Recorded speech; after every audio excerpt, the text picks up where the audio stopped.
শুভ দাশগুপ্তের কবিতা আমি সুভাষ বলছি। তোমার পা ধরে দিয়েছি মালা, এত মালা এত ফুল, তুমি ঢাকা পড়ে গেছো। তুমি পাথর না হলে রাগ করতে? 56 বছর আগের এক মধ্যরাতে এলগিন রোডের 3 তলার ঘরে আলো জ্বলছিল। চাদর গায়ের এক ছায়ামূর্তি পায়চারি করছিল অবিরাম। বাইরের রাস্তায় ইংরেজ পুলিশের চর সতর্ক সজাগ চোখে দেখছিল। তার সব সতর্কতাকে বুদ্ধ বানিয়েই তুমি তখন অন্ধকারে চিরে ছুটে চলেছ আলোর পথে। দেশের মানুষ কাকপক্ষে কেউ টের পায়নি। তুমি চলে যাওয়ার পর 56টা শীত, বর্ষা, গ্রীষ্ম, উধাও।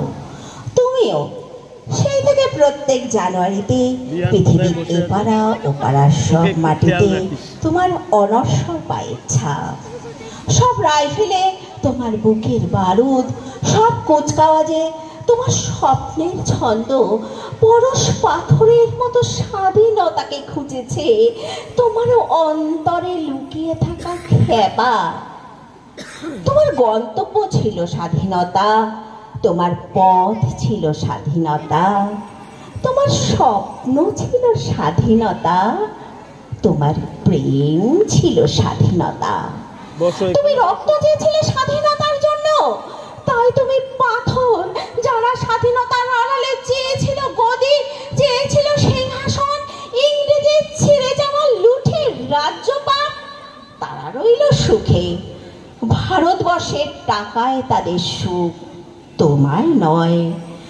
ভারতবর্ষের অফিসে আদালতে তাদের ছবি, তোমার নয়। ভারতের সংবিধানে তাদের সই সাবুত, তোমার নয়।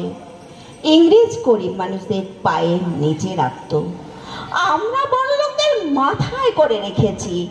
স্মাগলার কিংবা ডাকাতকে জোর হাতে সভাপতির আসনে আহ্বান করেছি।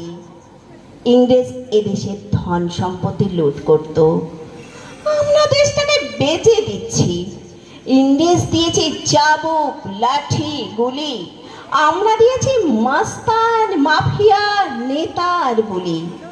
ইংরেজ দিয়েছে কালা পানি, সেলুলার জেল, আমরা দিয়েছি টিভিতে সুপারহিট মোকাবিলা আর আইনি সভায় আয়ারাম গয়রামের খেল।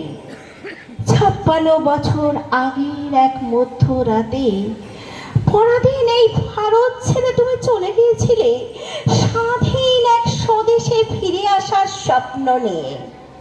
তুমি ফিরে আসোনি, স্বাধীনতা এসেছি, তাদের কাঁধের ঝুলি ভরে নিয়ে এসেছে।